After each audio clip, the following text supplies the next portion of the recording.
یا محبت اہل بیت ہو، ان کے ساتھ جڑنا، تمسک کرنا، اس کے پیچھے ہماری کوئی نفسانیت نہیں بلکہ اللہ کا حکم اور رسول اللہ کی رضا ہے۔ یہ قانون کے بعد ہمیں ساری چیزیں سمجھ میں آ جاتی ہیں۔ اعلیٰ حضرت کا بڑا وقیل کی جملہ، میں جلدی سے اس کو گزارتا ہوں، آگے بڑھ جانا چاہتا ہوں جو موضوع کی طرف۔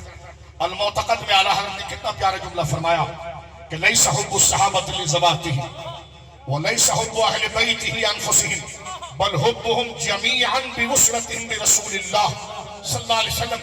اصل مرکز ذات مصطفیٰ ہے۔ فرمایا کہ ہمیں صحابہ سے محبت ان کی ذات اور نفوس کی وجہ سے اصلاً نہیں، ہمیں اہل بیت سے محبت ان کی ذات اور نفوس کی وجہ سے اصلاً نہیں بلکہ ان دونوں کی محبت کی وجہ ذات مصطفیٰ کے لیے۔